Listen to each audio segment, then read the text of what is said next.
Alors, mesdames et messieurs, bonsoir. Chers internautes, bonsoir. Je suis Princesse Dina Béni. Je me fais le plaisir de vous présenter une émission qu'on va appeler Femmes épanouies. Cette émission se veut une émission de leadership féminin, une émission qui va donner les tips et astuces aux femmes modernes que nous sommes pour prendre en main leur vie professionnelle, vie personnelle, vie sociale, comment faire pour être une femme à la hauteur des attentes de la société et trouver aussi son épanouissement. Suivez plutôt.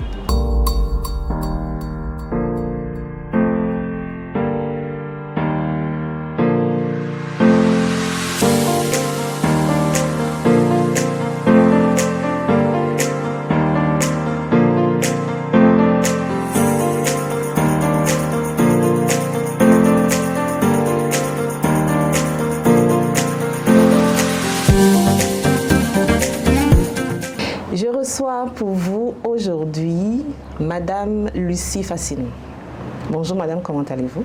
Bonjour Princesse, je vais bien. Vous allez bien? Très Vous êtes rayonnante, vous sublimez ce plateau. Comme toi. Comme d'habitude. Comme moi, oh, merci beaucoup, c'est très gentil. Je vous laisse vous présenter, allons-y. Lucie Fassinou, maître en tourisme, géographe, formatrice en décoration événementielle, mère de 4 enfants, dont 3 filles et un garçon, battante. Battante. Elle a dit battante. Femme battante. Vous vous battez contre qui? Je me bats pour le travail, Okay. pour la formation que je donne aux filles et pour ne pas dépendre forcément de qui que ce soit en cas de qu'est-ce qu'il y a. C'est ça. D'accord. Donc, on va rentrer directement dans le vif du sujet. La formation que vous donnez aux filles et ne pas dépendre de qui que ce soit. Qu'est-ce que vous entendez par là? Oui, j'entends par là l'autonomisation de la femme. C'est le maître mot et c'est capital pour moi parce que je me suis dit, quand la femme est vraiment autonome financièrement, c'est difficile qu'il y ait des problèmes pécuniaires au sein du foyer. Parce que là, déjà elle-même, avec son gagne-pain, elle peut déjà régler certains problèmes avant que celui de l'homme ne vienne en dessus. Donc, vous faites des formations... Dans ce sens, ça permet aux filles, en tout cas aux jeunes gens qui viennent vers moi, de pouvoir s'imprégner non seulement du métier, et aussi des conseils que je leur prodigue pour fonder leur foyer dans le futur et ne pas être chaque fois en train de se créer des petits problèmes de discussion inutiles au sein de leur foyer, puisque cela émane toujours du nœud du foyer, tout ce qu'on a comme problème dans la société. D'accord. Alors, j'aimerais rappeler que vous avez dit que vous étiez agent permanent de l'État dans le domaine du tourisme. Et vous avez beaucoup voyagé. Oui. On va dire que vous avez fait le tour du monde. Vous avez représenté le Bénin à plusieurs destinations. Justement, à ce niveau, je dois vous dire que au niveau du ministère, étant donné que c'est un ministère qui doit promouvoir la destination Bénin, c'est-à-dire la vente de notre pays au plan international, chaque année, nous programmons plusieurs pays européens et africains.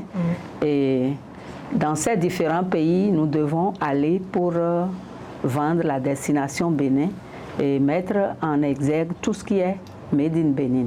Ça veut dire que vous avez une ONG, vous avez donné l'autonomisation financière à 100 jeunes gens. Sous quel label, comment vous faites? Est-ce que c'est un salon de coiffure que vous avez, vous les libérez comme ça, ou bien c'est une ONG enregistrée? Parce que c'est de l'action sociale que vous faites là. C'est du social. Oui, c'est du social. Ce n'est pas une ONG, c'est du social. Et je le faisais cœur ouvert avec mon maigre salaire. Je n'attends rien de personne et je peux grignoter tout et parvenir à ça. Et d'où vient ce cœur-là, ce cœur de donner aux autres et ne pas, je vais dire, ne pas se concentrer sur soi-même, mais plutôt d'être ouvert vers les autres, le don de soi. C'est vouloir préparer la relève, ça fait un. Et la joie qui m'anime quand je forme les jeunes filles, surtout quand je sens qu'elles aiment le métier, je suis contente avec elles et puis elles aussi sont contentes. Sur le terrain, surtout, ça se démarque parce que quand on fait la théorie, sur le terrain, il y a la pratique. Et lors de la pratique, on note, chaque jeune fille commence à évoluer. Et quand tu sens l'engouement, toi-même, tu sens que l'investissement que tu as fait, ça a de retour. Oui. Ça a un impact positif sur les jeunes filles. Et elles sont contentes. Elles évoluent positivement. Et même quand elles trouvent des marchés mini de leur côté, elles n'hésitent pas à revenir vers moi pour qu'on puisse y aller ensemble. D'accord. Et là, même si je vois que je suis vraiment bloquée, coincée avec mon marché de l'autre côté, je sais comment les coacher pour les amener à faire elles-mêmes, sans mon apport, sans ma présence, et à avoir l'argent là et ne pas perdre ce petit marché-là. Parce que c'est du plus petit qu'on évolue pour aller au grand marché. D'accord. Donc c'est comme ça que je les encadre.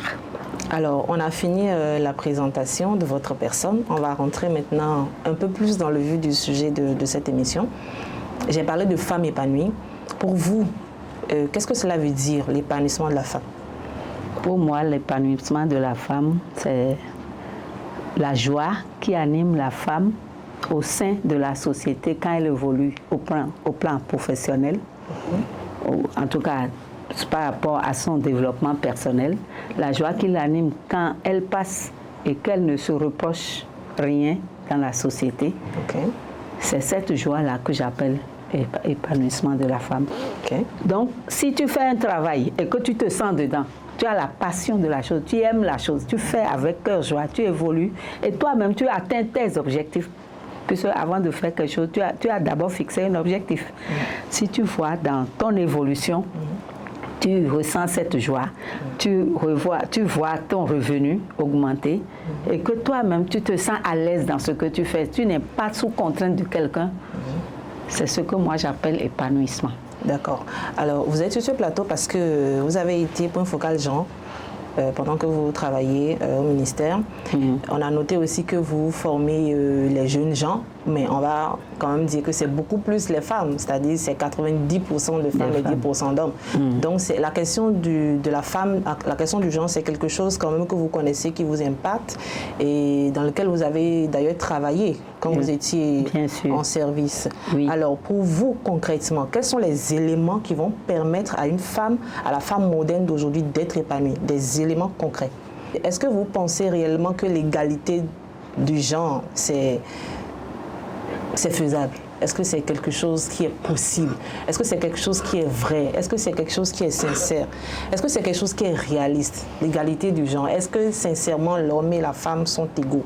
Est-ce qu'on ne va pas parler plus de... Moi, je parlais d'équité. Je parlerai d'équité. Ok, je vous laisse... Pourquoi? Parce que l'égalité, au sens vrai du terme, déjà, quand on parle de la Bible, vous-même, vous voyez déjà les dysfonctionnements qu'il y a. Et quand on doit rentrer dans ce domaine, que c'est trop de divergence d'idées. Non, allez, là, entretenez-nous, on voudrait bien savoir. Il faut savoir que déjà, au niveau, que ce soit la Bible ou Coran ou n'importe quoi, le sexe féminin et le sexe masculin ne peuvent pas être forcément égaux. Les deux sexes ne s'égalent pas. Ne s'égalent pas. D'accord. Et si dans la société où nous sommes, il y a des situations qui disent que forcément il faut que la femme cherche à être au même niveau que l'homme, moi je pense qu'il vaut mieux qu'on dise directement que c'est de l'équité qu'il faut parler et non de l'égalité. Parce que les deux se complètent en réalité. C'est de la complémentarité qu'il s'agit et non de l'égalité. Parce que la soumission que la Bible ou bien le Coran exige de la femme par rapport à son monsieur, à son homme, montre déjà qu'il y a quand même une part de responsabilité au niveau de l'homme que la femme doit aussi comprendre. Et à travers les communications, ils pourront s'entendre et décider ensemble. C'est surtout le volet décision qui fait que l'on parle d'égalité. S'ils arrivent à s'entendre et que la décision se prenne à l'unanimité après consensus, il n'y a pas de problème. C'est parce qu'il n'y a pas de communication, il n'y a pas d'échange entre les deux souvent que le problème d'égalité se pose. Sinon, s'il y a vraiment cette entente et que la communication passe, l'autre sait, l'autre aussi donne son point de vue. Il n'y a pas à dire que l'autre n'a pas de parole, n'a pas de mots à dire, il n'y a pas à marginaliser un sexe au détriment de l'autre. Si les deux s'écoutent et se complètent vraiment, ils finissent par trouver un consensus et ils évoluent, décident ensemble, il n'y a pas de problème. C'est quand on dit non, c'est un seul sexe qui doit décider au sein du foyer, c'est en ce moment que le problème se pose. Mais vous le disiez tout à l'heure, vous avez dit que la Bible, le Coran et tout ça ont dit que la femme doit être soumise. Donc si on part du principe que la femme doit être soumise et que nos sociétés patriarcales aussi nous disent que c'est l'homme qui lead dans le foyer, que c'est l'homme qui est le père du foyer, le père de famille, à quel moment il laisse la parole à sa femme de s'exprimer et qu'on puisse aller maintenant sur les décisions de la femme? La soumission ne veut pas dire que l'on marginalise la décision ou bien la vie de l'autre. Qu'est-ce que vous définissez alors par soumission? La soumission dont je parle ici, c'est que si à l'unanimité, vous finissez par définir une orientation, vous finissez par prendre une décision, c'est que les deux doivent être soumises à... Qui prend la décision? C'est les deux. Non, les deux ne prennent pas la décision, puisque vous avez parlé de soumission. On est soumis à quelqu'un... non, la soumission dont je parle, c'est la soumission à la décision prise ensemble. Des deux personnes. Des deux personnes. Donc c'est plus un problème de communication qu'il y a dans les couples. Donc vous êtes en train de nous dire que c'est plus un problème de communication et non un problème de leadership. De leadership dans le couple. D'accord, mais est-ce qu'on est d'accord que les hommes ne veulent pas quand même laisser les femmes prendre leur place dans le couple, c'est-à-dire s'exprimer et que leurs avis comptent aussi? Justement, c'est ce qu'on remarque. Et c'est pour corriger un tant soit peu la situation patriarcale là, que l'on arrive à faire les plaidoyers, à faire les tenues de sensibilisation pour leur montrer quand même que leur conjoint ou bien leur conjointe aussi a son mot à dire. Même si c'est minime, même si c'est en retard, même si c'est n'importe quoi, comment dirais-je, méprisé, elle a aussi son mot, le second sexe aussi a son mot à dire au sein du foyer. La personne là a besoin d'écoute. Et quand on finit de l'écouter et qu'on voit que ce n'est pas pertinent, c'est en ce moment que l'autre décision s'impose. Mais quand c'est pertinent et que la première décision se complète à ce qu'elle a proposé ou bien ce que l'autre a proposé, là, ça veut dire qu'à l'unanimité, ils vont décider de quelque chose par rapport à cette situation. Qui définit de la pertinence de l'apport de la femme? Qui définit? Si c'est déjà l'homme qui est le sexe opposé, qui est par exemple le mâle dominant, qui est érigé dans son foyer, qui déjà a dit que la femme, sa décision ne passera pas. De façon franche, si ton conjoint décide d'être polygame, que tu veuilles ou pas, il sera polygame. Moi, personnellement, je ne suis pas contre. Pourquoi? Parce que la franchise dedans fait que l'individu qui sait que son homme est habilité à prendre une autre n'est plus choqué par rapport à celle qui ne sait pas. Parce que si tu places ta confiance et qu'on te trompe, c'est très rude et c'est très difficile. Si au départ, toi-même, tu es déjà averti, ce serait mieux digérer que si tu places ta confiance en une monogamie et que tu te retrouves en face de la polygamie sans discussion. Ça tape plus et ça amène même à la dépression de la femme. Donc, il vaut mieux être franche envers soi-même et dire à son conjoint ce qu'on veut faire de sa vie. Ça, c'est aux hommes que vous parlez. Bien sûr. C'est aux hommes que vous parlez. Vous dites aux hommes aujourd'hui, quand vous voulez rentrer en mariage avec une femme, dites-lui clairement Dites-lui clairement, je veux faire monogamie, je veux faire polygamie. Parce que généralement, les femmes aiment être dans la monogamie. Bien sûr. Femme ne va, je ne sais pas, bien sûr. Vous me direz, est-ce qu'une femme aujourd'hui va se lever pour dire, ouais, moi, je veux que mon mari soit polygame? Non. Souvent, c'est aux hommes que je cela... parle. OK. Donc, c'est les hommes qui doivent clairement dire à leur de façon franche. J'aimerais être polygame. Ça pourra venir. Il ne faut pas que tu sois choqué. Et est-ce que la femme a le droit de refuser? Quitte à elle de savoir ce qu'elle veut faire. Si elle aime l'individu et qu'elle veut vivre avec l'individu, elle peut accepter comme elle peut ne pas accepter, selon le contexte. Il y a d'autres qui peuvent accepter, d'autres peuvent non. D'autres peuvent déjà, dès le départ, dire non. C'est pourquoi il faut être franc envers ta conjointe avant de t'engager. Il y a d'autres qui signent des actes de mariage. Et dedans, c'est monogamie. Et à la fin, l'homme se retrouve avec plusieurs. C'est choquant, puisque vous ne vous êtes pas entendu sur la polygamie. Peut-être qu'il a proposé à sa femme et elle a dit non et finalement ils ont signé monogamie pour qu'après maintenant lui faire mal comme ça. C'est ce qui est négatif, mais c'est ce qui n'est pas bien à faire dans la société. Du coup, est-ce que les femmes devraient déjà accepter la polygamie par défaut? Pour moi, oui. Pour ne pas être choquées. Les femmes devraient accepter la polygamie par défaut? Oui. Pour ne pas être dans ces cas de figure, pour ne pas être choqué, pour ne pas se retrouver dans des maladies. Car ton foyer en dépend et tout, même tes enfants, tout ce qui suit.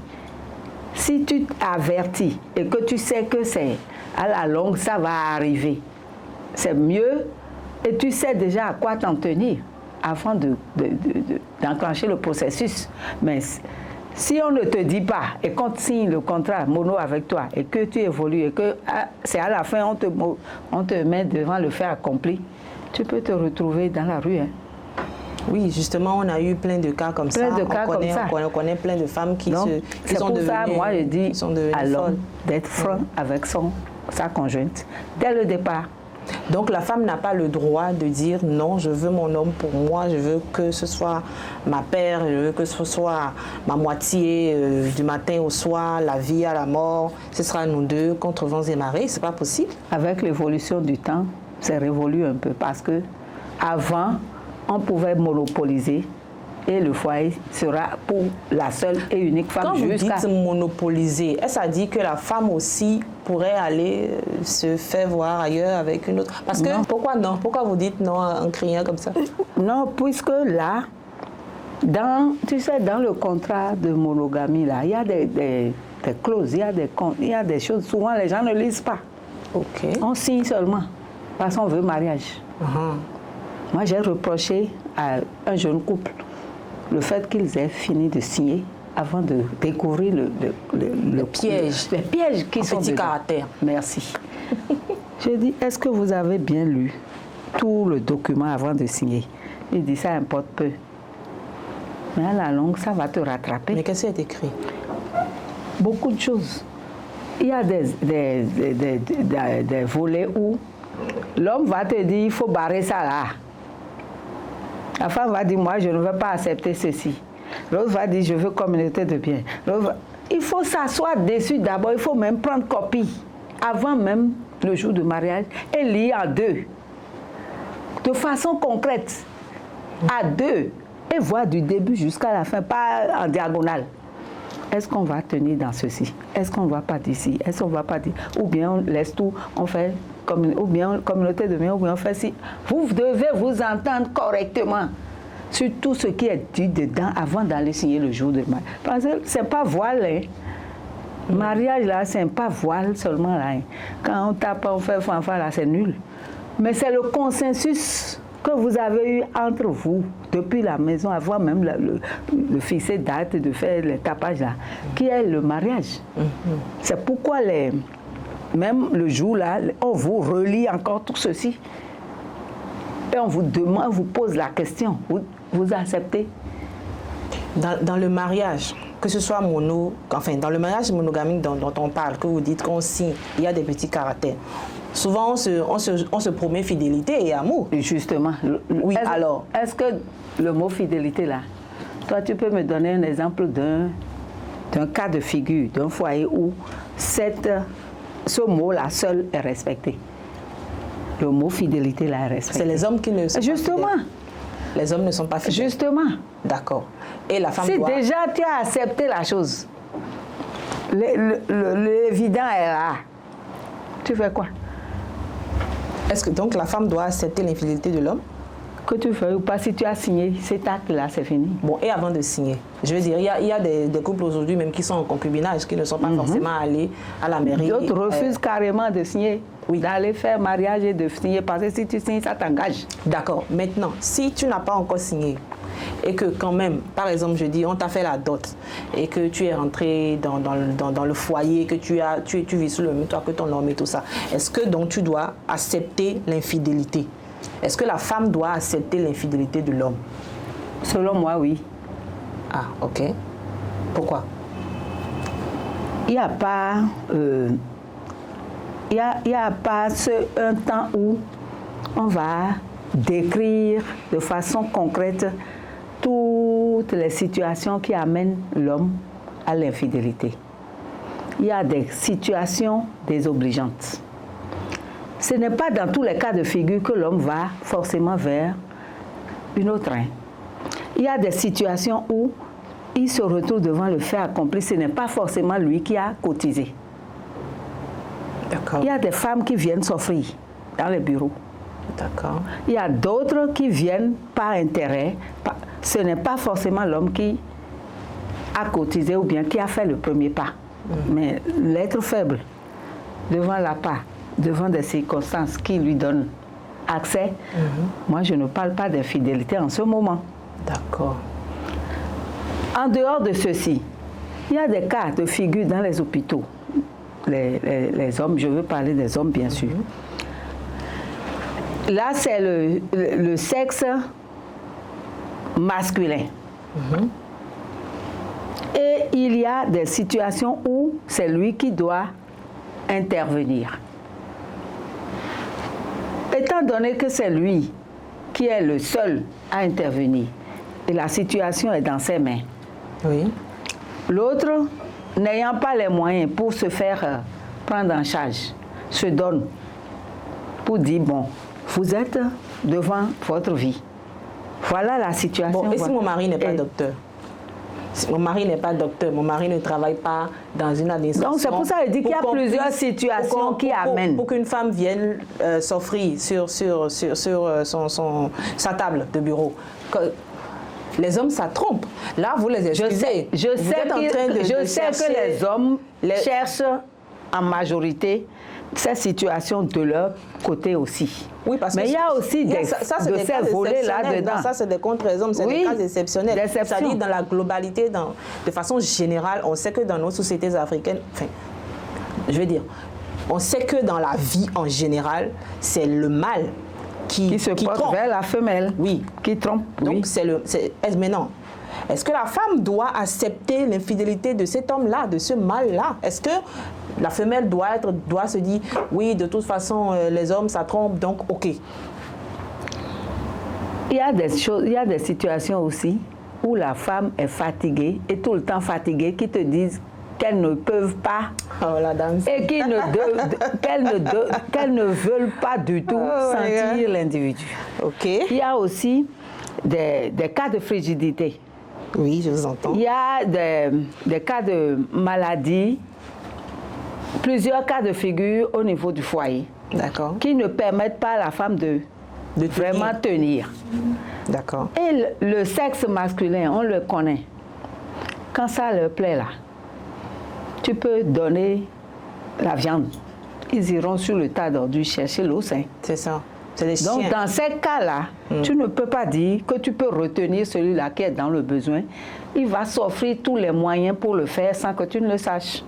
D'accord. Et si tu veux que toi-même tu vas te faire des ennuis en cherchant à savoir. D'accord. Donc si tu aimes ta personne, tu ne vas pas chercher à savoir, parce que si on te respecte et que tu es là, qu'on ne perturbe pas ta quiétude, qu'on ne te méprise pas, qu'on ne te prive pas de ce qu'on te donne, et que ça, on ne vient pas te déranger dans ta quiétude, et que ça se fait de son... Celui qui prend son engagement d'aller vers une autre là, c'est encore à lui, les charges reviennent, et tout ce que ça comporte, les conséquences et autres, S'il arrive à... Donc, je devrais me taire et consommer l'infidélité de mon mari tranquillement, je veux dire, en paix avec moi-même. Je consomme l'infidélité tant qu'on me respecte dans le foyer, tant que ce n'est pas venu vers moi, tant qu'il a subi ses charges, tant que peut-être qu'il ira se prendre une deuxième femme, tant que moi je vais bien, ça va. Ce que tu peux faire, c'est de le conseiller de temps en temps, de lui parler des maladies qui existent, de lui parler des protections. Parce que souvent les maris ramènent la maladie à la maison. Justement, ce que tu peux faire, c'est de le conseiller, de l'amener chaque fois quand il revient. Je serai maintenant sa conseillère. Bien sûr. Pourquoi pas? Parce que tu l'aimes et c'est ton conjoint. Okay. S'il amène maladie dans la maison, que tu veuilles ou pas, ça va être dépense. Est-ce que la femme peut être aussi infidèle et l'homme va comprendre? Non. Comme vous êtes en train de dire. Pourquoi? La société ne tolère pas ceci. Mais c'est les hommes qui font la société. Justement. L'être humain qui fait la société. Justement. Oui. Dans votre démarche dès le départ, tu n'as pas dit que tu seras dans la polyandrie. Tu n'as pas dit que ça peut arriver que toi-même tu ailles vers une autre personne. Mais lui également ne me l'a jamais dit, puisqu'on a signé monogamie. S'il t'a dit, c'est ça il disait au départ, je parlais de franchise. S'il t'a dit que ça peut arriver, ça suffit. Hein, le mot pouvoir là, le peu qu'il a mis là, ça te suffit déjà pour prendre tes gardes. Ça peut arriver. Ça te suffit. Pour que tu saches qu'à la longue, il peut aller vers une autre. Mais... Et ne pas être engouffré dans ton idée de monogamique et te rendre mal. La femme doit se donner combien de fois par semaine? Il n'y a pas de fréquence. Ça dit que, ok, mais elle doit rester disponible. Bien sûr, à son homme. Pour qu'il ne trouve pas cette excuse au moment opportun pour dire, parce que chaque fois quand on vient, toi tu rejettes. Parce que c'est leur problème, c'est leur comment dirais-je, c'est leur argument. Quand partir de son couple? Quand? À quel moment on sait que, bon, ce foyer-là, je ne peux plus rester, il faut que je parte? Quand c'est seulement, quand ça porte atteinte à ta vie.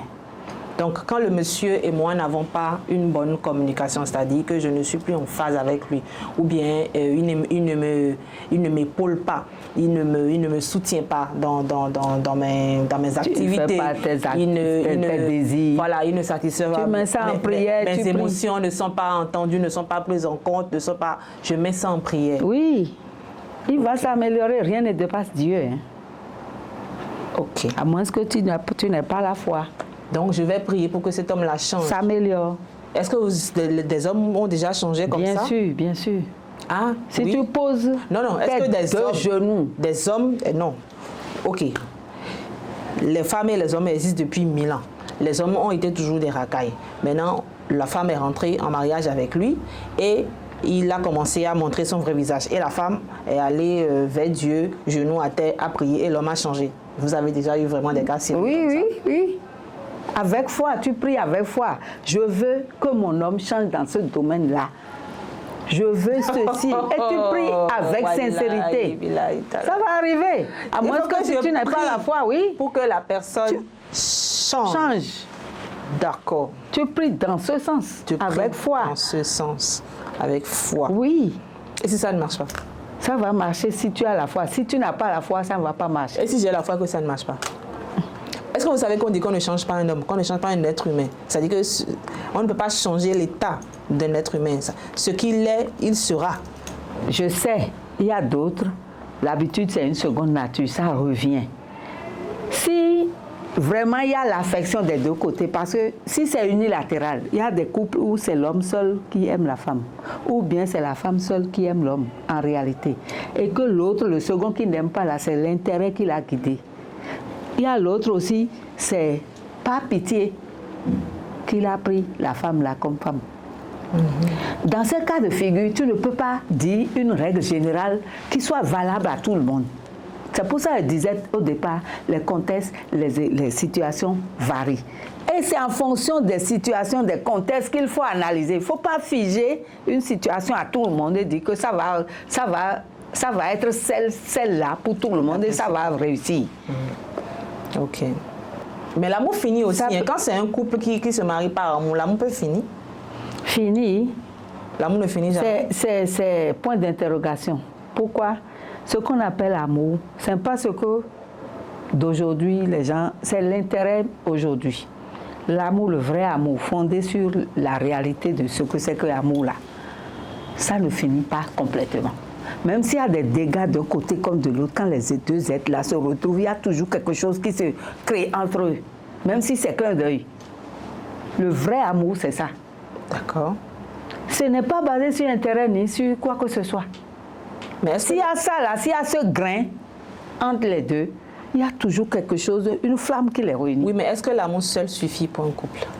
Est-ce que l'amour seul suffit? Non. J'ai parlé de 3 choses pour un couple. J'ai parlé de l'amour qui ne peut pas vouloir du mal de son conjoint. D'accord. De la crainte de Dieu, parce que l'éducation reçue, ça agit beaucoup sur le foyer. D'accord. Et de la communication entre les deux. D'accord. Le pardon va être le chapeau, parce qu'il n'y a pas ce foyer où... Maintenant, si l'un des deux n'a pas ces 2 choses dont vous parlez et qu'ils s'aiment, ils font comment? Ils n'ont pas quoi? Ils n'ont pas la crainte de Dieu et ils ne communiquent pas. Ça ne peut pas marcher. Maintenant, ils font comment puisqu'ils s'aiment? Ça va commencer, mais il y aura... Qu'est-ce que vous dites que clin d'œil? S'ils se font des clins d'œil et qu'il y a la passion, machin, qu'est-ce qu'ils font? Tu vas voir qu'au bout du rouleau, puisqu'il n'y a pas communication, l'affection là va avoir des coups. Donc, on peut prendre un couple déjà où on a mis la communication, la crainte de Dieu et tout ça, et l'amour va venir après. Puisque la crainte de Dieu, ça ne se crée pas. Même la crainte de Dieu aussi ne se crée pas. Non. La communication, tu peux bien venir éduquer quelqu'un et tout ça, voici comment on va communiquer, voici comment ça se passe, et il n'adhérera jamais. Peut-être. Si l'éducation est bien fondée, et que la personne connaît son objectif, les deux qui veulent s'unir là, ils savent ce qu'ils veulent faire de leur vie, parce qu'il y a d'autres qui choisissent délibérément de faire de leur vie ce qu'ils veulent et ils vont te dire clair, de façon claire. Mais si c'est convergent et que dès le départ vous vous entendez sur ça, c'est fondé sur ces 3 piliers là. Ah non. Souvent, ça marche. Dans la majorité des cas, souvent, ça marche. C'est quand il y a quelque chose où le bas blesse, c'est en ce moment que ça amène à des discussions inutiles et puis discordes. D'accord. Nous tirons à la fin de notre émission. Vous avez pris du plaisir Bien sûr. À nous entretenir sur les différents sujets. Pour finir, je vais exhorter les femmes, les filles, en tout cas, de tout faire pour avoir un gagne-pain. Ne pas attendre tout de l'autre. Un gagne-pain qui va te permettre de t'offrir toi-même le minimum dont tu as besoin pour ton épanouissement, pour ton physique et puis pour ta santé, quand l'autre n'aura pas. C'est ça qui va te donner la fierté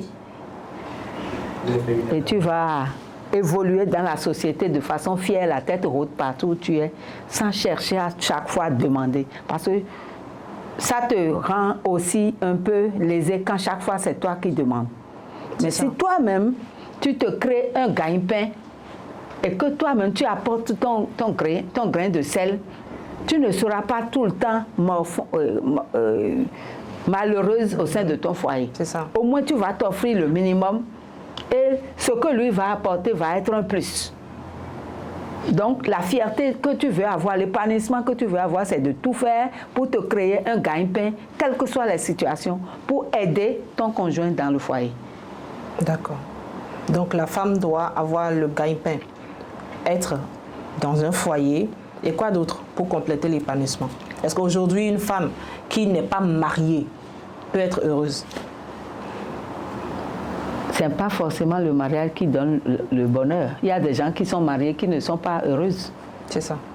Il y a des mariages qui sont catastrophiques. On sait qu'ils sont mariés, mais rien de bon ne se produit dedans.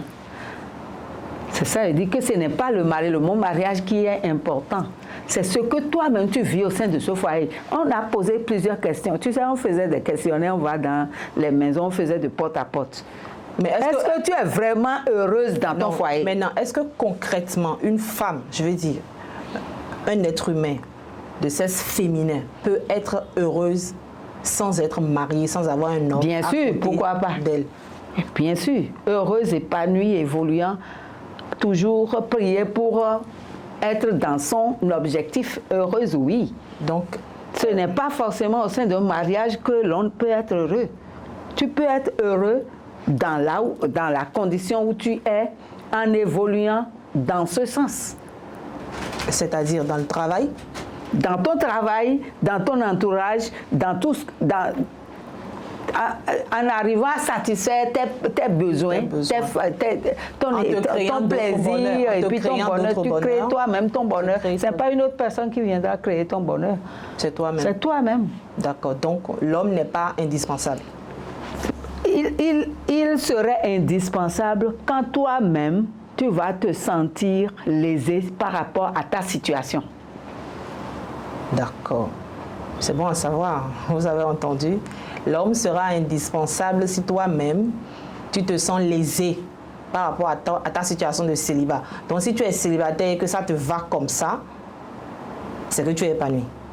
Et que tu t'en sors. Et tu évolues positivement, sans te morfondre, sans te dire... de façon vraie et réaliste. Est-ce que ce que vous dites, est-ce que ça... Tout le monde veut aller dans un foyer, dans un ménage. Mais si... Est-ce que tu sais que toutes les femmes ou bien tous les hommes ne sont pas faits pour être dans un mariage? Tu sais ça? Tous les hommes ne sont pas faits pour être dans un mariage, ok. Donc ces cas-là sont là.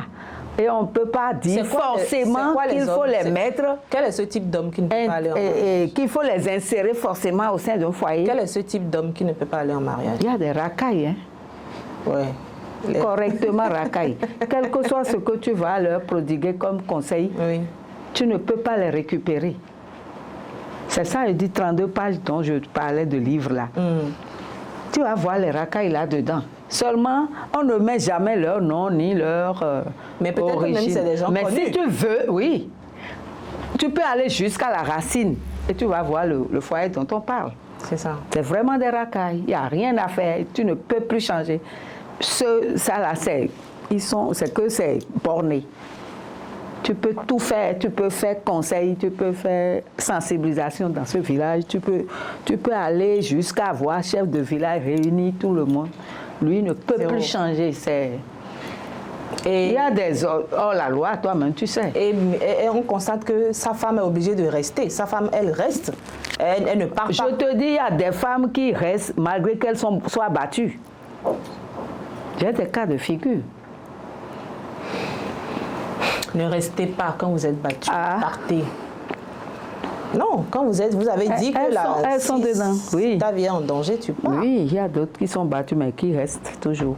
Quelques mois après, tu la vois, elle est déjà en état de grossesse.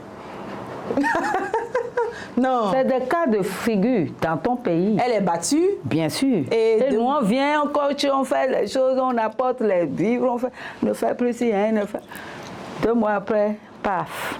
Pouf. Comment ça se passe? Pourquoi c'est comme ça? C'est l'affection. Qu'est-ce que tu vas dire dans ce sens, si c'est pas l'amour? Mais ça, c'est... On ne sait pas quel genre d'affection aveugle. Non, ça, c'est une relation toxique. Bien sûr. Aveugle même. On l'insulte même, la femme, mais malgré ça, elle se retrouve encore sous le pantalon. Non, mais ça veut dire que celle-là n'a pas le courage de partir. C'est ça. Peut-être qu'elle n'a pas les moyens, elle n'a pas le courage, et l'entourage familial aussi le contraint. Elle aussi, elle reste dedans. Du coup, là, elle est malheureuse. Oui. Il y a des foyers comme ça.